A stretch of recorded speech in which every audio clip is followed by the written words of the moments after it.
Well, it's great to be here. Obviously, to be able to spend time with you as well as with Brian and Rachel. But I will say right now, my high point is listening to the DJ spinning. So that was a needed exposure for me, or needed time. So instead of me going through too much of the process of giving you the bios of my fellow panelists, I'll let them introduce themselves. We obviously have Brian Hancock with us here from McKinsey, as well as Rachel McCarthy from JetBlue. And they'll potentially be shy, but I'll have them not be shy. I feel fortunate to be on the panel with them. But Rachel, why don't I start with you, and then Brian, you can go after Rachel. Well, first of all, good afternoon. Thank you so much for having me here. I was grooving out to Queen. It's my favorite group, so I'm glad the video camera wasn't on then. I've been with JetBlue for over 11 years. I've actually had a variety of roles. I've been in commercial operations in the last 4 years in people. So I have talent acquisition, talent management, organizational effectiveness, our JetBlue University, and then our wonderful JetBlue Scholars Program, which is how our crew members can earn their degrees. And I apologize in advance if I say crew members a lot, that you would know them better as employees. Great. Brian? That's right. Hi, I'm Brian Hancock. I'm a partner with McKinsey. I've been with McKinsey for 20 years, and I lead our talent practice globally. So I spend much of my time working with large employers and helping them think through their people challenges. But I also spend a fair amount of time in the education ecosystem and in the education to work ecosystem, working with foundations, nonprofits, and others as they look at connecting people to work.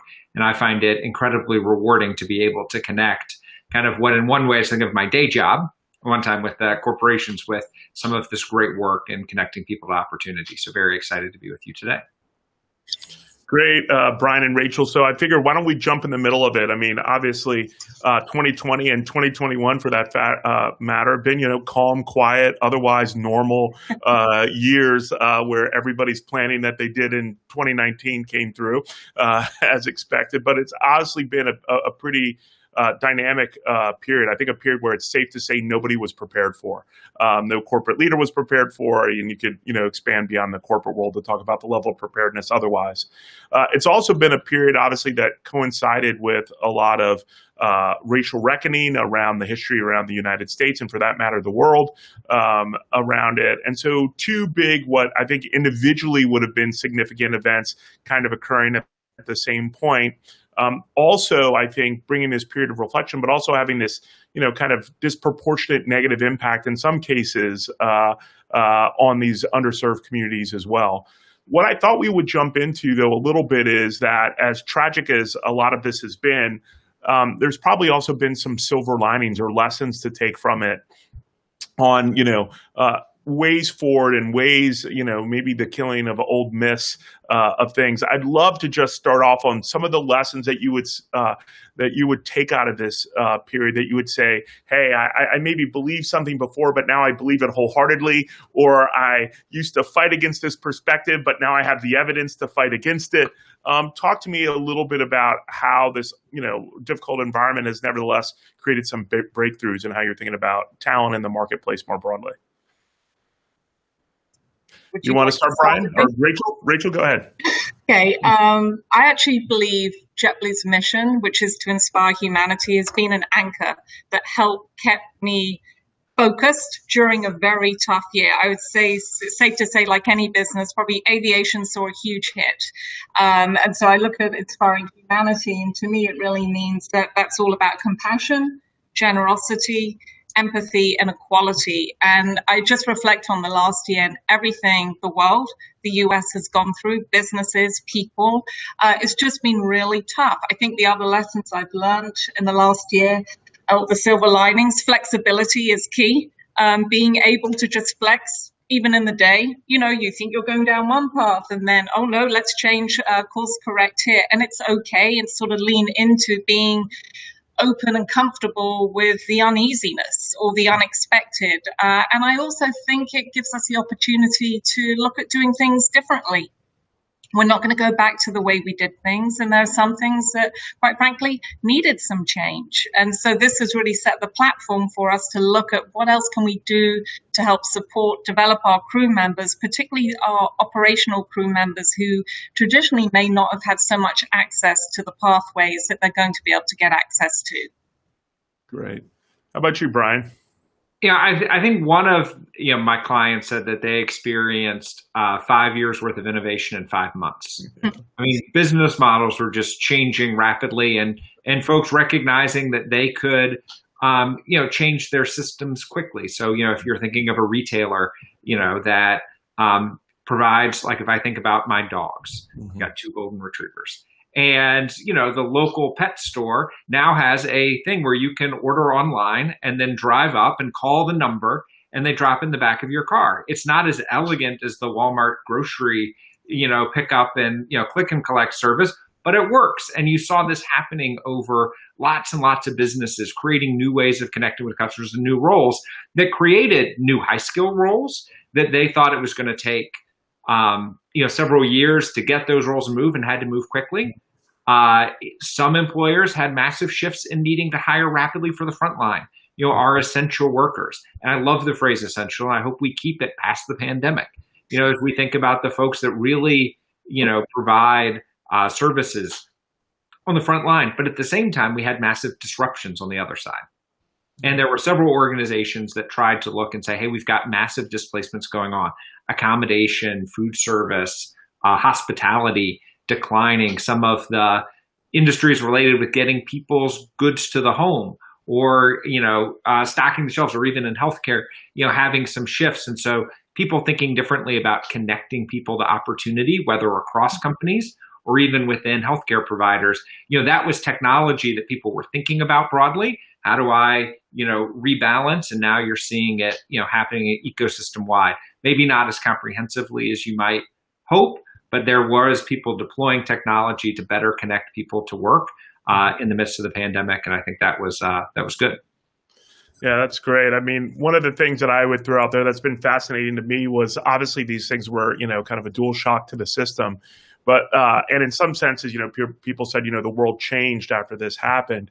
The one thing that's been interesting to me to take note of, and maybe we can talk about how you're seeing this play out, is how most of the transformations that you saw take place had seeds and inklings of them happening before. Like these trends didn't show up in response. They actually more got accelerated by what was happening. In other words, they weren't so much new. What was new was the acceptance level around them. Let's talk a little bit about what you think were maybe some of these pre-existing trends that existed, some of the obstacles maybe to them taking full scale, and how you see it now impacting how people approach talent, whether that be remote working or how you fill jobs or how you serve clients. Talk a little bit about that and how that's impacting, how to think about talent and talent development. You want to start, Brian? Sure. I mean, I mentioned it a little bit in terms of, connecting people to jobs across the company. And there are platforms, McKinsey has one, Eightfold AI, others that really would go through and say, okay, given the shifts we're anticipating over the next 3 years as we implement a new technology or new claims management system or new other piece, hey, we know there are going to be folks that are going to be displaced. And how do we think about the long-term training journey? And how do we think about identifying where people are going to be connected best to the best opportunity? Folks were thinking about that before the pandemic. Yeah. When the pandemic hit and revenues were swinging in different directions for different companies, as needs were shifting rapidly, folks were saying, hey, wait, that deployment and training thing we were thinking about for a 3-year rollout? What's the 3-month version of that rollout look like? And how do we do that quickly? And how do we think about in a more agile way, hey, how do we redesign some of these pathways? How do we redesign some of the training? How do we get it done for right now? And now I think as we're in this and recognizing it's a marathon, not a sprint, I think people are starting to say, and a conversation I'm hearing quite a bit is, wow, we did a lot of thinking about skills that were required, not all the other pieces. We were thinking a lot about how we formed the teams. We were thinking a lot about how we made this shift happen in the near term. Well, that was great, but we're in this for the long haul now. How do we think about that more systematically, and maybe with even more of a lens towards making sure it's inclusive for everyone. Yeah. Perfect. How about you, Rachel? Gosh, there are a lot of different things. So one of the things we noticed straight away when March hit and sort of business just sort of stopped, we also noticed that some of our resources were in groups where there wasn't so much work and other groups were really busy. So we actually introduced our SPA program, Special Assignment Program, where we could redeploy talent into other parts of the organization. So it was really handy because people wanted to be involved. They could learn some different skills. They could continue growing in their career, and they could also help the business. So what we discovered with that is that we would really like to roll that out to a broader group as well. So we're looking at ways, how can we make this more accessible to all? Because it's actually a great way for you to, dip your toes into the water, see if you like a particular area and grow. The other thing as well that we noticed was offboarding is just as important as onboarding. We're very proud that we've committed to no furloughs for any of our crew members. And our talent management team did a wonderful series of Tuesdays with Talent Management, where there were recorded sessions where our crew members could listen in, and it went from building your resume, identifying what you're interested in, your elevator pitch, practice interviewing. And the team did a series of 7 different hour-long sessions where crew members could learn how to sort of develop their skills and be ready either for a position within JetBlue or if they were planning to leave us with one of our voluntary programs. So that was something else that was really helpful for our crew members as well. I would just say the other piece, our team were already working on virtual learning, but it just accelerated so much, where some of our in-person learning ended up being taught online. We have a wonderful gentleman on our team who has created amazing videos. We did sort of leading inclusively, as well as actually our JetBlue scholars graduation was all virtual just over a week ago, where all our scholars received their degrees. So it really sort of pushed us into doing things a lot more quickly. And the last point I would mention is flexible work. There are very differing points of view on flexible work. Obviously, we have a workforce. Some are in the office, some are out serving our customers. So we had to really look at where do people need to be to get their job done. So a lot of the office workers could obviously be working from home. Literally in March, that changed everyone. Most people went to work from home. So it really encouraged everyone to use the tools virtually more sort of effectively, make sure you're inclusive on them. And even today, we have a hybrid. Some of us are in the office, some are from home, and we try to sort of provide tips on how to create an inclusive environment. But I think it talks to future talent expectations of what candidates are looking for. They, I think, are going to be looking for a lot more flexibility. I envision we'll go to a more of a flex model because our crew members have demonstrated they can be equally productive in different locations, but we still see that need for collaboration. And while you can have some technical tools to help you with that, there's still something around that human connection. I think it just ties back to our mission of inspiring humanity. You actually want to connect with people. Yeah. Yeah, that is great. And there's 2 things that you both touched on that maybe we can delve in a little bit deeper. Brian, you spoke about, which I thought was fascinating, the job matching and how it kind of created what I would call a sorting through the superfluous that used to exist in what job criteria I had. And it got to this much more core thing that was frankly, I think, shed of a lot of the elitism that might exist around certain types of roles and things and other things where it was no, we need skills. We need these skills. I don't, it doesn't matter to me whether you've had 8 years experience or 3. If you really have these skills and I believe it, we'll support it. So that was one that I thought was very interesting that you brought up, Brian. And then Rachel, for you as well on this, this dynamic of people working remotely, because on one hand, if you think about that, suddenly now the entire world, if you're not geo-bound, the entire world exists for jobs. And you can think about what that means for kind of diversity and inclusion and what it means if suddenly people don't have to have, 2.5-hour day commutes, what that can mean for their life and their ability and all those kind of things. Talk to me a little bit about, maybe on either those 2 or other ones, which ones you think stick. So are we, let's imagine we're in a world where everything's vaccine, the world's going on. Is virtual here to stay, and that flexibility and how you think about it lasts? or do people want them in work? They want to measure their productivity. And then on the other side, on jobs, do we still have that same flexibility to think, non-traditionally around what skills can make up a role? Or do you think that goes back? How do you think that plays out, those two themes?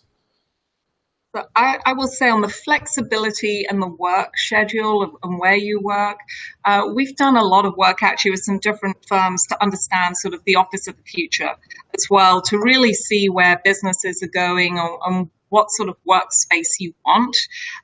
So I actually think it's going to be a hybrid. Dane. I think you're going to have we even see it today, some of our crew members were in the voluntary phase, and some of my colleagues are in the office with me today. They say, please, I just can't work from home anymore. Love my partner, but I'm done. I need to be in the office. Whereas other people, quite frankly, due to just life, they need to be at home. Their kids' school is either closed, gone back up, or the help that they had for elderly parent living with them isn't available. So we've tried to be very flexible as well. So I do think our crew members and candidates are going to demand that flexibility going forward, because I think a lot of people have enjoyed it. It's been valuable, but I think it's also just the right thing to do. It's just finding that right balance. So I definitely think on the work front, that opens up a lot of possibilities. And ideally, it means crew members with personal commitments are going to be able to find that balance that's going to work for them. Still be really productive, but also have a really fulfilling life. And the second part was what about the talent and the sort of the talent you can find. Yes, I think it may be different for you, Brian, but we sort of look at it. I think we as a company still need to flesh through how critical is it that do some roles ever have to be in the office? So I think we need to answer a few questions to identify which roles can actually be 100% remote, which ones could not be, because then that could open up your talent pool in many different ways. So yes, last year was a crazy year, one that maybe we don't want to repeat, but out of it, I think it's just accelerated things that would have taken maybe 5 years to be here, but they're going to be here. So it's going to be a different type of environment, but that's okay. Yeah, I agree completely on what you're saying. Is it's going to be a hybrid model, and one of the things I think is going to happen is what you used to do in an off-site, you now do in the office. Yeah. And so that's when you come together. That's when you set the priorities, have the difficult conversations, work through the things that require a high degree of interpersonal connectivity. And that will vary by job. Some you may need to do that coming together more often than others, but you do need that connection in those pieces. I thought what Dane mentioned was linking this to diversity was very interesting. Is one of the pieces of research we're working on now is looking at, has an element of looking at the geography of diversity. And what we see is that, fewer than 1 in 10 Black workers live in the fastest growing geographies, what we call the high growth hubs and small powerhouses, places like Austin and Seattle. And if you think that, hey, wait a minute, if I want to hire more inclusively, I've got remote roles, hey, does that actually enable me, if I'm located in those areas, to actually tap into some more diverse hiring pools? Yes, we have to think about the connectivity elements and make sure that those parts, are incorporated in what makes it successful. But if you break the bounds a little bit of location, does that actually mean that we can access more diverse communities more easily? Not sure how that will work in practice, but I love the idea, and that we're hearing companies proactively think about diversity as being one of the reasons you would work remotely, whether it's racial diversity or even gender diversity. Hey, how do we help balance folks with multiple commitments? So I think it's a super interesting lens that the confluence of events has caused the conversation to happen maybe in a way that is more amplified than it would have happened otherwise. Yeah, for sure. And I think that expands to, a broad range of things, whether it be disabilities, people who, frankly, might want to live in a community that looks more like them. And yet that's not the community that's near where their office is, cost functions, a whole host of things. And for any single parent, if they could shed 2 hours of commuting time, that's like massive. That's massive benefit for sure. So I definitely think that could that could launch. One thing to that point, this really talks about what's underlying a little bit more of what you're all speaking to, is a bit of employee choice kind of coming in, and kind of this reversing of the paradigm of which was kind of a top down to more of a bottoms up. And you've seen that, I think in the crisis in a lot of ways come most to bear in social justice, because I think it was fair to say that how people approach social justice, I know this is a generalization, was trepidly like, hey, I'm in this business, I'm not social justice, where we saw, whether it was post George Floyd or post COVID or others, people being much more aggressive in that area, and in part, I think, because of their employees demanding it. Where do you think we are on that paradigm for employee empowerment, and what do you think talent managers might need to do to acknowledge that shift? Like, what things do you think have to be rethought or redone? Because, employees are going to now start, questioning. I do the classic one where some people are telling me now we talk about our, environmental, social, and governance as part of our interview process right from the beginning. So what are some of the other things that, practical things that you think, need a relook in this world as a result? We've been discussing our crew member value proposition and what does our website even look like for when we are recruiting. And I think it absolutely is going to be a change in the mindset. Prior to COVID, it's safe to say we would receive about 100,000 applications a year for about 3,000 jobs. So there was no shortage of people wanting to come and work at JetBlue. And then COVID hit. So just think about that. An airline based in New York is not probably going to get so many hits for jobs in the spring because of where we were last year. In talking about this with our talent acquisition team as well, we recognize it's an opportunity to really tie back to our mission and our values, and those sort of tie into becoming a more equitable employer. I think our candidates are demanding that, and as they should, in a way. They want to work somewhere where they feel that company is sort of doing right by society. And so I sort of jotted down, these figures just blew my mind, but 70% of job seekers want to work for a company that demonstrates a commitment to diversity and inclusion.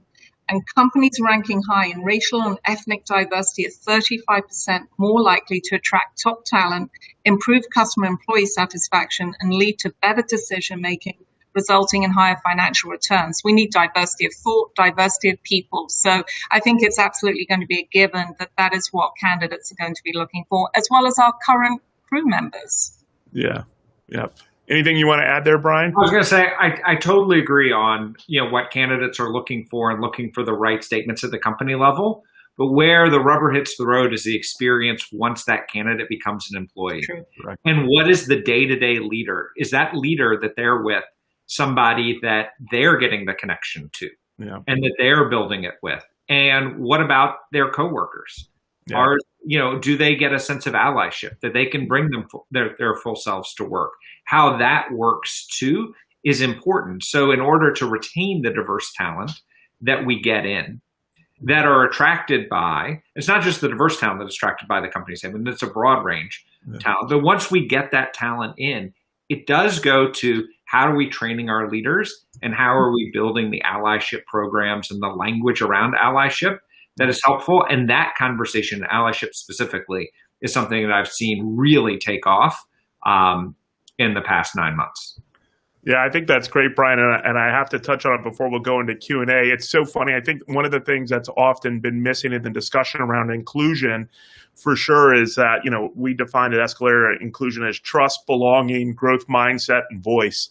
And so those are the four components. And I always like to say to people, you tell me the motivated employee who doesn't want to feel all four of those feelings, right? It's not, you think about it as like addressing a particular group, but everybody wants to have a high level of trust in the organization.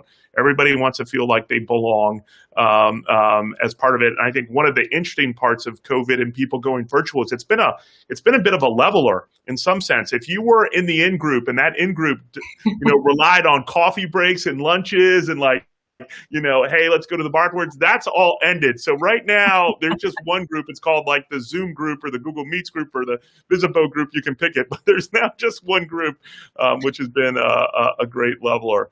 Why don't we move to questions from the audience? Here's one that I think would be interesting. So we and it's funny. Somebody just mentioned the end of the in group. We talked a little bit about onboarding and offboarding as a concept, and I think that also ties well into this idea of, hey, you can pitch what you want and recruit, but how do you think about onboarding and offboarding? Maybe let's start a little bit with onboarding first. How do you feel like that experience is going to have to change, given all these dynamics, both from a practical perspective of, hey, we might be in this more remote world, but also from the perspective of some of the commentary that you had earlier about people wanting to know that what is said and what is delivered is similar. What do you think that is going to translate into? And I don't know, Brian, if you want to start. It's a common challenge. I mean, I think as the longer we get particularly in the remote work environment, we have to remember that there are a lot of people that are being onboarded in environments where they are working with people every day, be it from skilled nursing facilities to hospitals to grocery stores. There's still a number of people that are onboarding just as it was. Now, for folks that are onboarding for places like McKinsey, it looks a lot different. These are folks that I might have met in an interview 18 months ago that I'm now reappearing on a virtual screen, who's now a first-year associate.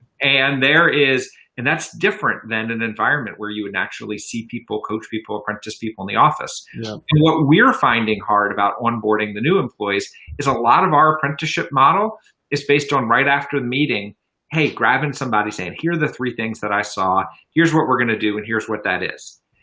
But in today's world, the challenge we have and what we're trying to recreate the space for is right after this, there's another meeting. Yeah. With another group of folks. And in some ways, it's wonderful because I've solved the how can I be in 3 cities in one day problem. It's true, I can't fly. This is great. But the flip side of that, Rachel's not happy about that dynamic. Let's just be very clear. I love flying, but the challenge is how do you apprentice in particular new folks? And I think now we're realizing we have to go back and be intentional about what are those leader interactions that matter, what are those peer interactions, how do we schedule it into a day when it previously wasn't scheduled? And that is a big mindset shift and a big shift in behaviors. And we're not nailing it, but we're thinking about it. And Rachel, maybe on offboarding, because you talked about it, how do you think about do you think that I'll put this out there extremely just to facilitate the dialogue. Is the new benefit that every employee should have is that I help you as an organization reskill to the next job or reskill to another job? Do you think that's going to become in the future part of the kind of employer-employee contract? And if so, how do you feel that playing out? I always view that as being something that often got outsourced, but how do you think about these pathways to future employment are going to work in this environment? I think it's a combination, to be honest, Dane. I do think you want all your crew members to be successful, whether it's going to be successful at your own company or elsewhere. I sort of firm believer as well, what goes around will come around. And I think, it just ties to inspiring humanity. You're doing the right thing here for your sort of fellow humans and people who have spent time and invested in the company. You want them to succeed. Sometimes people are in the wrong job. We can help see, talent management can help identify this would be the area to go into. There has such an appetite for our crew members to sort of upskill themselves. We've had just our last graduation for JetBlue Scholars, 76 crew members at 120 degrees. And we've got a ton of people on the wait list and about 700 people in the program right now to earn either their associates or bachelors. Now, that's also a risk, right? Because you say, well, these crew members may stay, but they may go, but that's okay. They are helping earn their degree in a very cost-effective manner that they would not normally be able to afford potentially, and then can progress. So I do think it's just going to become an expectation of employees as well that no, I'm probably going to stay with the company for several years and then they cycle into a new role in the company or leave. I mean, it's very much changed people's mindsets, right, about how long they're going to stay with a particular company. Yeah, makes sense. Brian, you have a view on that? Well, I mean, I love what Rachel was talking about in terms of, building the skills through opportunities, outside of work. I also love the idea of, interoperable learning records, having the one place where, hey, I learned this at Western Governors University and I gained this skill and I gained this, working the call center at JetBlue and I gained this. And so that when you leave a company, what your skills that you gained there's a way of easily communicating that to the next employer. So in particular, as you're progressing from entry-level roles to gateway roles, you can say, hey, I may not have had the degree in this, but look at these experiences that all line up to it. And so it creates more opportunity. And I think we're on the front end of that journey. That when it comes through, it will really make it easier. It's important work, it's hard work, but things like the Open Skills Network, working towards that, I think is important and will help that offboarding, moving from offboarding to, really an alumni program, the first step in the journey. The way, it's just like Western Governors did this. I got this from JetBlue and now I'm here. And it's a different mindset, ways to go, but an exciting path.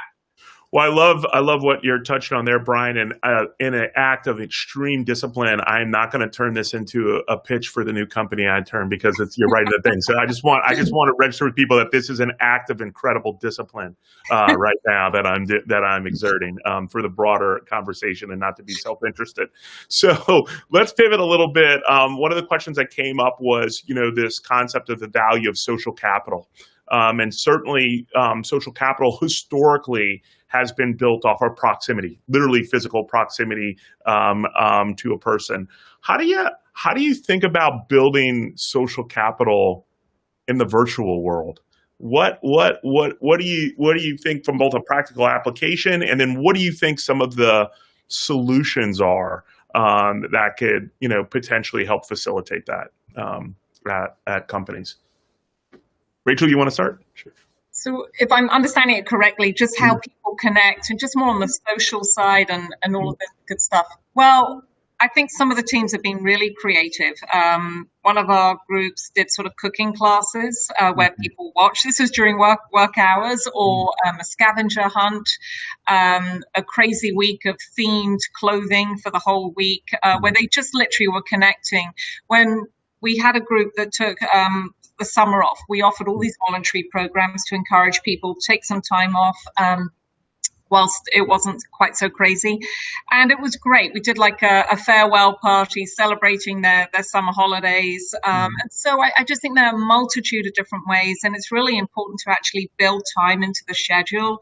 We joke about it. We have something called jetiquette, which is when you end your meetings like 5 minutes to the next hour. So you're not back to back. You have a moment for a breather, because it's crazy being on these calls literally back to back every day. I just think people just need to breathe or do the call on a walk.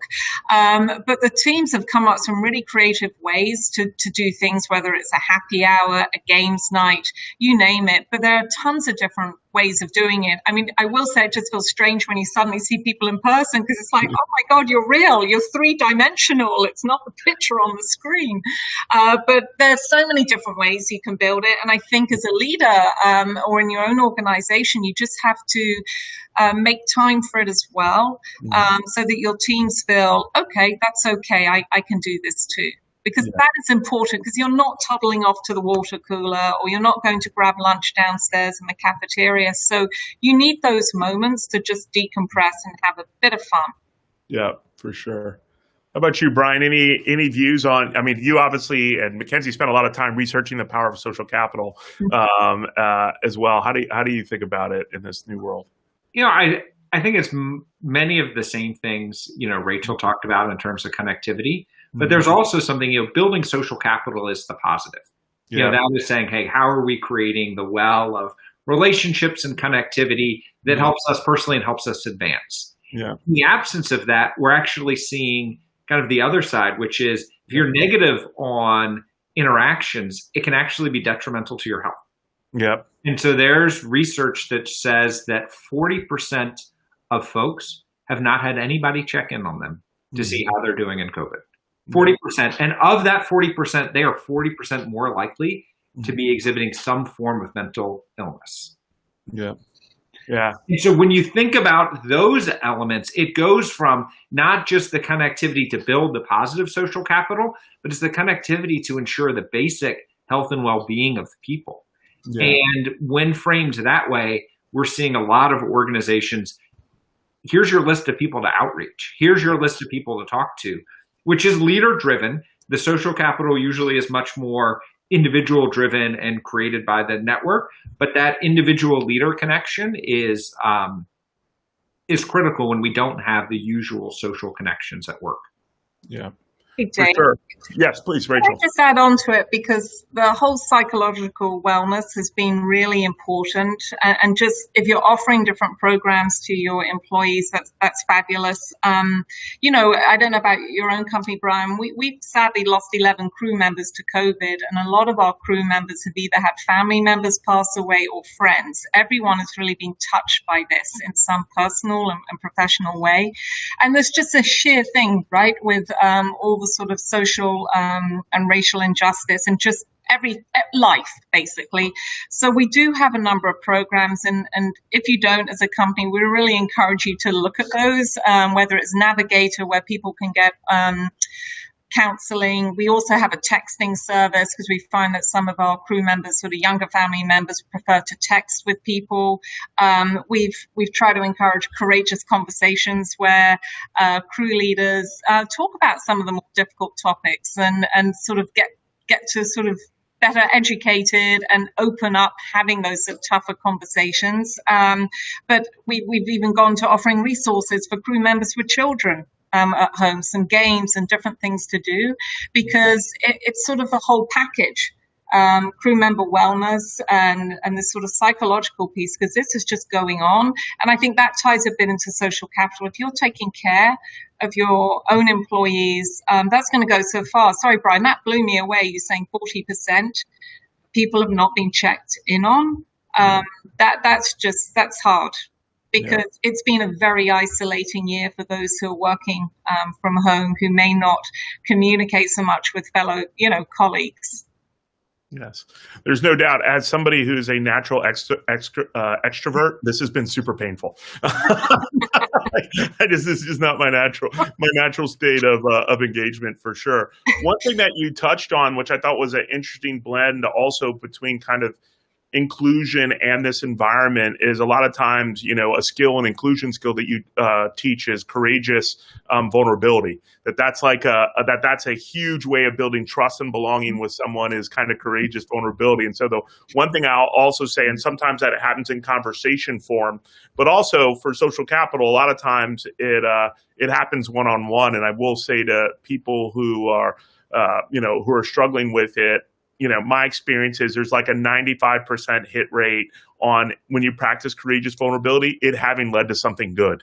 Whether this is how I'm feeling, this is how I experience, this is whatever, that the net of that is quite good. So for the people who are feeling that, I would say, check out do some courageous vulnerability exercise. Check out Brene Brown if you wanna hear more about it. She's a big believer in it as well. So we talked a little bit about also this challenge in kind of what I would say is people's mental health and wellness. You talked a little bit about giving them access. Do you have a view, though, whether or not that is going to translate into a whole new approach? Because I think there's what I would call the emergency services, right?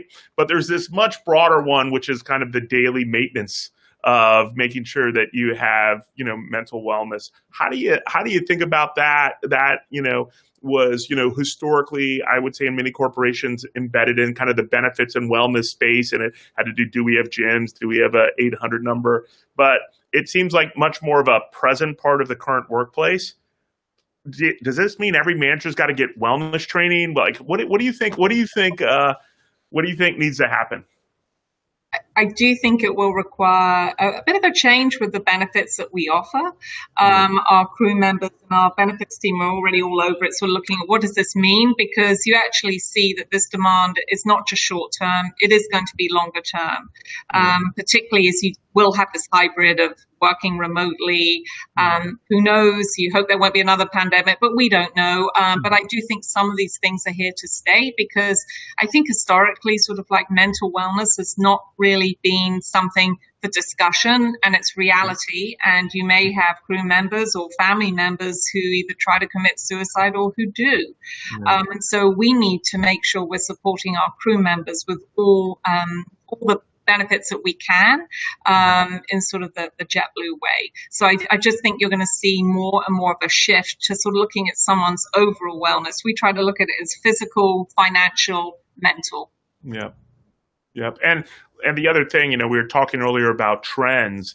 It's sad, it's sobering news, but the mental health epidemic that's happening among the youth. So the future employees has already shown up. I mean, it's in some cases, poorly kept, dirty secret that in a lot of the universities that you're going to and that you're recruiting from, you're seeing levels of suicide and self-harm at unprecedented levels.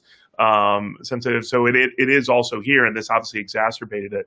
Anything you're seeing, Brian, and what you guys are looking at, or advice you're giving for people to think about how they can more aggressively jump into being, part of the wellness support? I mean, just one example of what we're doing. Every consultant at McKinsey has an annual certification we have to go through. It's an hour online training.